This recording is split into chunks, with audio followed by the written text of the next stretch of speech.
Hürmetli vatandaşım, nöbetki leksiyimizle başlayayım hazır leksiye de size kadir olacağım.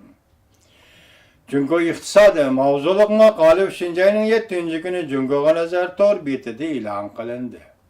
Bu makaleye Xitaylarının turaklık ibaresi yüle fınmello.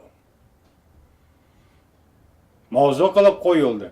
Bunun Uygurca tercümesi kandak boldu ekan desenler, avakni kaplap boran, keldi yağmur şepsi, qor yağmur yağar çağda çıkar boran gürkep.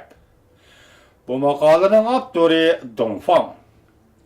Endiki qo'shimcha ciddilik, patparaqchilik, deganlik bo'ladi ekan. Beijing hukumat 2 ayning 28 kun tuyuq so'z o'simni kim aytganligini jakarlab, bu vaqtda bahor bayrami endi oxirlashgan vaqtga Beijingda ishki qurultay echilayotgan vaqtga to'g'ri keldi. Yaqindan beri Jungo iqtisodining statistikalik asoslari g'oyib bo'lmay qoldi. Ko'ngildagidek bo'lmay qoldi. Birinchi oyda iste'mol va baho ko'rsatkichining o'rlash nisbati 0.8% bo'ldi. Balki bu fasl xarakterli inkas bo'lishi kerak deyishdi obzorchilar. Ikkinchi oyda uy imoratining bahosi o'xshash yildikiga o'tgan yilga solishtirganda 3.8% tushib ketdi. Nəhayət eniq ki, Beijing hökuməti ösümünü düşürüb, iqtisadqa 4 günlük pişanı payda qılmaqçı bo'ldi. Ösümünü düşürüş deganlik qo'sh bisliq pichoqqa o'xshaydi. Ösümünü haddidan ziyoda tushirib o'tganda shirkatlar va yerlik hukumatning qarz nisbatini oshirib etadi. Mahsulotning ishlab chiqarilgan mahsulotning eshib qilishini bir taraf qilg'ili bo'lmaydi. Davlat ilkidagi shirkatlarning unumdorligini o'stirg'ili bo'lmaydi. Albatta, bu turlar Jungo iqtisodining jeni edi.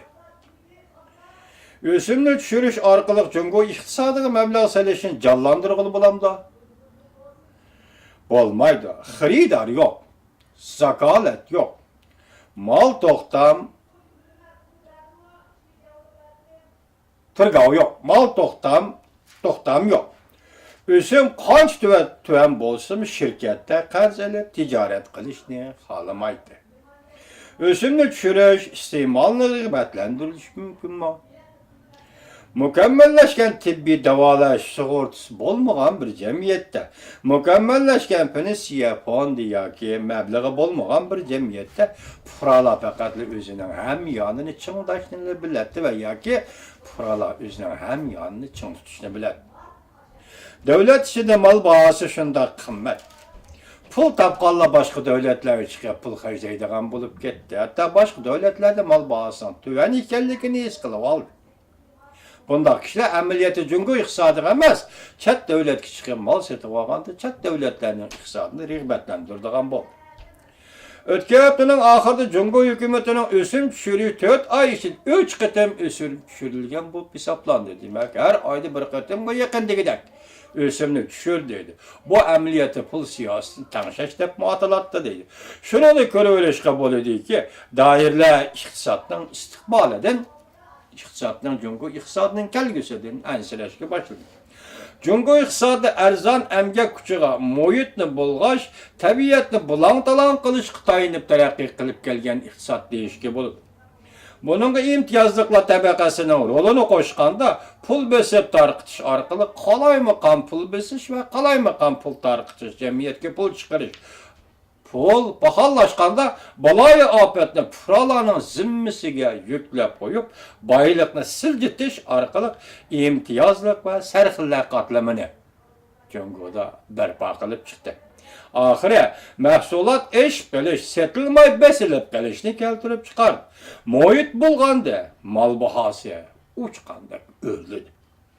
Jungo Kompartiyasi faqat o'zining mavjudligi uchun iqtisoddan atalmish yo'q darajada taraqqiy qilishini kafolatlantirgan bo'lsa, shundaqla Jungo Kompartiyasi faqat o'zining huquqining mavjudligi va o'zining Jungoda mavjud bo'lib turadishi uchun atalmish iqtisodiy mo'jizani yaratgan bo'ldi. Endilikte bugün Cungo Kompartiyası ve Cungo iqtisadi asildeki negizlik, hayatlık hukukunun seviyesiga qaytib geldi. Momayning sunuq tanglisi. Yani Momay ahirgi hesapta sunuq tangli bilen kaldı degan gap. Muhitning bulg'anishi muhit bilan shakllanib qolmay, oxirat Cungo jamiyatida ijtimoiy muhitni bulg'udi. Ma'rifat, madaniyat muhitini bulg'udi. Ahlak, etika sahası ve muhitini bulg'udi. Mavcudlikni davomlashtirish Cungoda hozir bir qiyin masalaga aylanib qoldi. Şuna pul tapqanlar chet elga siljishqa yoki chet elga chiqib hajlashga berilib ketdi. Shuning bilan Dumxon apandi nima deydi? Bu manzurni bir jumla so'z bilan isbotlaganda deydi. Boshda aytgandek, ravaqni qoplab bo'ron, keldi yomg'ir shapsi, qora yomg'ir yog'ar chog'da chiqar bo'ron gurkirab. Demek Cungo'nun hazırki cemiyeti ciddileşken cemiyet, patparak bulup ketken cemiyet, Cungo cemiyetinin bugünü ve ertesi yaki iqtisatının kelgüsünün etkanda hem adam endişe kılıdıran bir cemiyet hazır Cungo cemiyetin dep şundak dep ataşka buludu.